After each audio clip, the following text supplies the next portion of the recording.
Thomas Kavalam എഴുതിയ ചിലങ്കയുടെ ചിരി എന്ന ചെറുകഥയ്ക്ക് ശബ്ദം നൽകുന്നത് ജെസ്സി ജോൺ.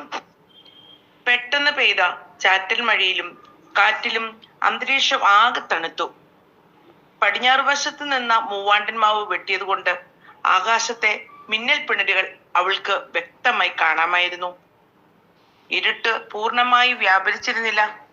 ചിതയിൽ നിന്നുയരുന്ന പുക അന്തരീക്ഷത്തിലേക്ക് ഉയർന്ന് ഒരു പ്രത്യേക ഗന്ധം അന്തരീക്ഷമാകെ പരത്തി. ആ ചിതയിലേക്ക് നോക്കിയിരുന്ന അനുശ്രീ അവളുടെ പഴയ കാലം ഓർത്തെടുത്തു. അവളുടെ ഗ്രാമത്തിന്റെ രാവുകൾക്കൊരു പ്രത്യേകത സംഗീതമുണ്ടായിരുന്നു. അതുവഴി ഒഴുകിയ നദിയുടെ സംഗീതം പോലെ ആ സംഗീതത്തിൽ തന്നെയായിരുന്നു അനുശ്രീ വളർന്നത്. രണ്ടാമത്തെ വയസ്സിൽ അച്ഛനെ നഷ്ടപ്പെട്ട അവളുടെ ലോകം അമ്മയുടെ കൈകളിൽ ഒതുങ്ങി. എന്റെ മോളെ ആരും ചെറുതായി കാണരുത്, അതായിരുന്നു അമ്മയുടെ സ്വപ്നം. അവൾക്ക് കളിപ്പാവകളേക്കാൾ ഇഷ്ടം അമ്മ വാങ്ങിക്കൊടുത്ത ചിലങ്കകളായിരുന്നു. അക്ഷരങ്ങൾക്കൊപ്പം അവൾ താളം പഠിച്ചു.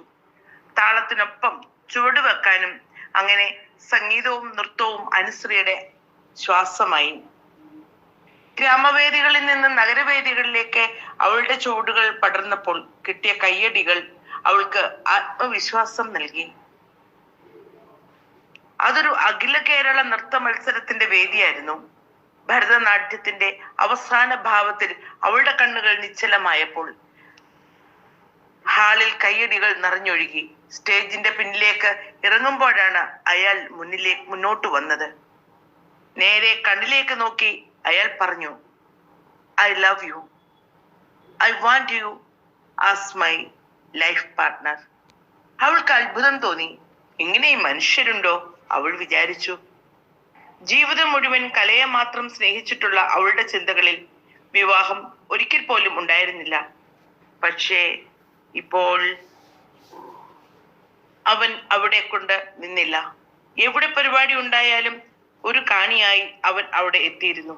ഓരോ നൃത്തത്തിന് ശേഷം ഒരേ വാക്കുകൾ കൂടുതൽ തീവ്രതയോടെ വന്നുകൊണ്ടിരുന്നു. പിന്നീട് ഒരിക്കൽ അയാൾ പറഞ്ഞു, if you don't marry I will die. ആ വാക്കുകൾ അവളെ ഭയപ്പെടുത്തി.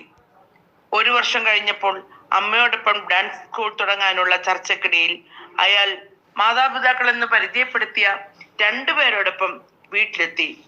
ബിസിനസ്സുകാരൻ, കലാപ്രേമി, മാന്യമായ സംസാരം. അമ്മയുടെ മനസ്സ് അലിഞ്ഞു.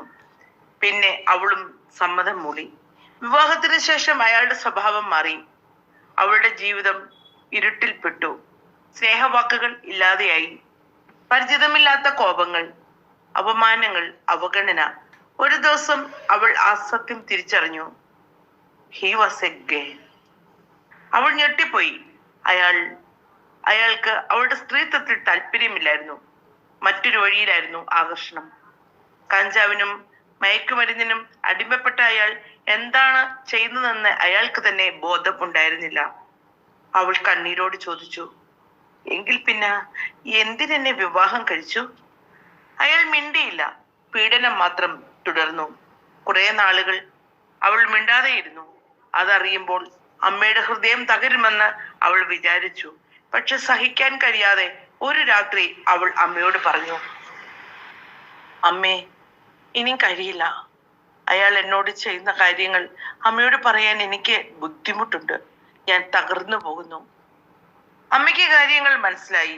അവർ അവളെ ചേർത്ത് പിടിച്ചു.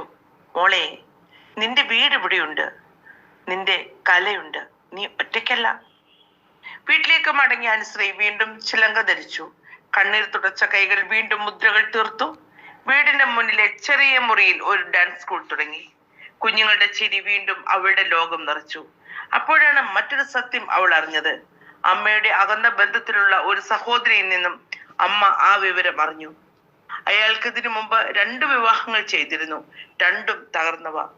വിവാഹം അയാൾക്ക് ബന്ധമല്ല, ഒരാഭരണമായിരുന്നു. മാറി മാറി വാങ്ങുന്ന ആഭരണങ്ങൾ.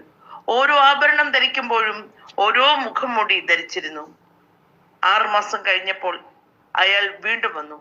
കയ്യിലെ വിവാഹമോചന കടലാസുകൾ ഉണ്ടായിരുന്നു. ഒപ്പിടൂ അനുശ്രീ, നമുക്ക് നിയമപരമായി വേർപിരിയാം. അവൾ ശാന്തമായി പറഞ്ഞു, ഞാൻ ഒന്ന് ആലോചിക്കട്ടെ. അയാൾ പോയതിനു ശേഷം അമ്മ ചോദിച്ചു, ഒപ്പിട്ടാൽ നീ സ്വതന്ത്രയാകും മോളെ? അമ്മേ, ഞാൻ വീണ്ടും വിവാഹം കഴിക്കാതെ ജീവിച്ചാലും പ്രശ്നമില്ല. പക്ഷേ മറ്റൊരു പെൺകുട്ടിയുടെ ജീവിതം അയാൾ ഇനി നശിപ്പിക്കരുത്. ഈ തവണ സത്യം മറഞ്ഞിരിക്കില്ല. ആ രാത്രി അവൾ നൃത്തം ചെയ്തു. ദുഃഖിതയായല്ല, ആഹ്ലാദത്തിൽ. ആകാശത്തിന്റെ അതിരുകൾ തേടുന്ന ഒരു പക്ഷിയെ പോലെ. 1-2 മാസങ്ങൾക്ക് ശേഷം ഒരാൾ അവളുടെ വീട്ടിൽ വന്നു. പെട്ടെന്ന് കണ്ടപ്പോൾ മനസ്സിലായില്ല. യാതൊരുവിധ ഭയപ്പാടും കൂടാതെ അയാൾ വീടിനകത്തേക്ക് കയറി വന്നപ്പോൾ അവൾ ആ മുഖത്തേക്ക് ഒന്ന് സൂക്ഷിച്ചു നോക്കി. അപ്പോഴാണ് അവൾക്ക് ആളെ മനസ്സിലായത്. അത് ഗോപിനാഥന്റെ അച്ഛൻ സുരേന്ദ്രനാഥനായിരുന്നു. നന്നേ ക്ഷീണിച്ചിരുന്നു. പ്രായം വല്ലാതെ കൂടിയതുപോലെ കാണപ്പെട്ടു. എന്താ അച്ഛാ, ഒരു മുന്നറിയിപ്പും കൂടാതെ? അനുശ്രീ ചോദിച്ചു. അത് നിന്നോട് വളരെ ഗൗരവമുള്ള ഒരു കാര്യം പറയാനാണ് ഞാൻ വന്നത്. എന്റെ മകൻ ഗോപി ഒരു വഷളനാണെന്ന് എനിക്കറിയാം. അവന്റെ കയ്യിലിരിപ്പ് വളരെ മോശമാണ്. സുരേന്ദ്രനാഥൻ പറയാൻ തുടങ്ങിയപ്പോൾ അനുശ്രീയുടെ അമ്മയും അകത്തു നിന്നും പുറത്തേക്ക് വന്നു. അപ്പോൾ അയാൾ തുടർന്നു, മോളെ, അവന്റെ ലക്കുകെട്ട ജീവിതം അവനെ നശിപ്പിച്ചിരിക്കുകയാണ്. പക്ഷേ ഇനിയും പൂർണ്ണമായും വൈകിട്ടില്ലെന്ന് ഞാൻ വിശ്വസിക്കുന്നു. സുരേന്ദ്രനാഥന്റെ ശബ്ദം വിറച്ചിരുന്നു. ജീവിതത്തിൽ ഒരിക്കലും തലകുനിക്കാത്ത ഒരാൾ ഇങ്ങനെ വേദനയോട് സംസാരിക്കുന്നത് അനുശ്രീ ആദ്യമായിരുന്നു കാണുന്നത്. അമ്മ ഒന്ന് അമ്പരന്നു. എന്താണ് കാര്യം ചേട്ടാ? എന്തെങ്കിലും പ്രശ്നമുണ്ടോ ഗോപിക്ക്? അയാൾ കസേരയുടെ അരികിലേക്ക് നീങ്ങിയിരുന്നു. കൈകൾ ചുരുട്ടിക്കുട്ടി തിരുമ്മിക്കൊണ്ട് അയാൾ മനസ്സിന്റെ വേദനയും ആവലാതിയും വിളിച്ചറിയിച്ചു. പ്രശ്നമല്ല മോളെ, ദുരന്തം. പണം, കൂട്ടുകാർ, മോശശീലങ്ങൾ എല്ലാം ചേർന്ന് അവനെ പെരുവഴിയിലാക്കി. വീട്ടിലെ സ്വർണവും ഭൂമിയും വരെ വിറ്റു. കടക്കാരുടെ ഭീഷണി, പോലീസ് കേസുകൾ. ഇപ്പോൾ ജീവിക്കുന്നത് തന്നെ പേടിയാവുന്നു. അനുശ്രീയുടെ നെഞ്ചു വലിഞ്ഞു മുറുകുന്നത് പോലെ അവൾക്ക് തോന്നി. ഗോപി അവൾക്ക് താലി ചാർത്തിയവൻ, ദുശീലങ്ങളിൽപ്പെട്ട് ഗതി മാറിപ്പോയവൻ. എങ്കിലും ആ നിമിഷത്തിൽ അവൾക്ക് അവനെ തള്ളിപ്പറയാൻ കഴിഞ്ഞില്ല. ജീവിതത്തിൽ ഒരിക്കലും ഇനി കാണരുതെന്ന് വിചാരിച്ചതാണ്. പക്ഷേ എന്നോട് ഇതെന്തിനു പറയാൻ വന്നത് അച്ഛാ?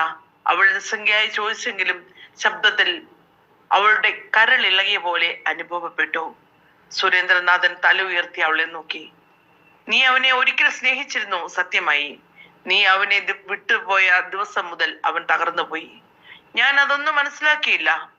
അച്ഛൻ എന്ന നിലയിൽ ഞാൻ പരാജയപ്പെട്ടു. ഇപ്പോൾ അവൻ ആശുപത്രിയിലാണ്. അവന്റെ കിഡ്നികൾ രണ്ടും തകരാറിലാണ്. അമ്മ വായ് മൂടിക്കരഞ്ഞു. ഈശ്വരാ! അനുശ്രീയുടെ ചുറ്റുമുള്ള ലോകം ഒരു നിമിഷം മങ്ങിപ്പോയി. പഴയ ഓർമ്മകൾ, പീഡനങ്ങൾ, മയക്കുമരുന്നിന് അടിമപ്പെട്ട് കാട്ടിക്കൂട്ടിയ കോപ്രായങ്ങൾ, പിന്നീടുണ്ടായ വഴക്കുകൾ. അവൻ തെറ്റിപ്പോയതിൽ അവൾക്ക് ഒരു പങ്കുമില്ലായിരുന്നെങ്കിലും വഴി നേരെ തിരിച്ചു വിടാമായിരുന്നു എന്ന് അവൾക്ക് തോന്നി.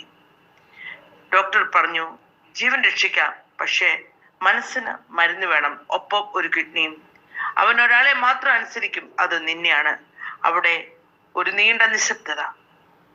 പുറത്ത് മഴ തുടങ്ങിക്കഴിഞ്ഞു. മേൽക്കൂരയിൽ വീഴുന്ന മഴത്തുള്ളികളുടെ ശബ്ദം ഹൃദയമിടിപ്പിനൊപ്പം ചേർന്നതുപോലെ. അനുശ്രീ പതുക്കെ എഴുന്നേറ്റു. അമ്മേ, ഞാൻ പോകാം. എന്റെ കിഡ്നി ചേരുമോ എന്ന് നോക്കുകയും ചെയ്യാം.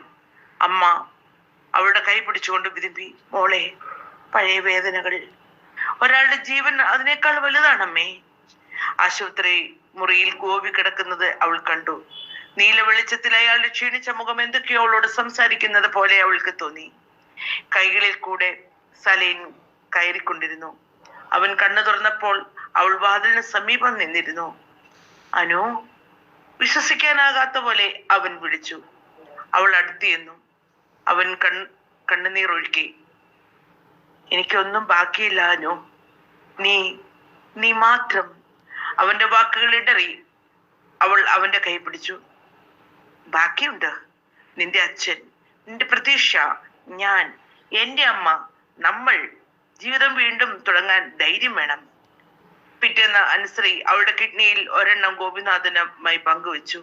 ആ രാത്രി ഗോപി ആദ്യമായി ശാന്തമായി ഉറങ്ങി.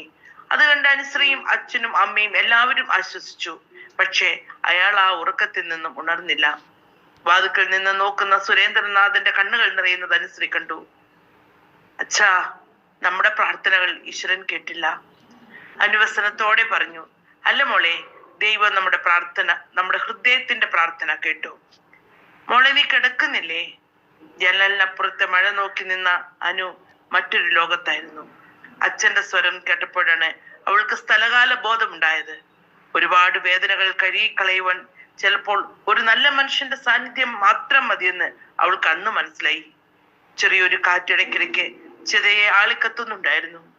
അവസാനമായി ഒരിക്കൽ കൂടി ആ ജനൽ വഴി ചിതയിലേക്ക് ഒന്ന് നോക്കിയിട്ട് അവൾ ജനലടച്ചു.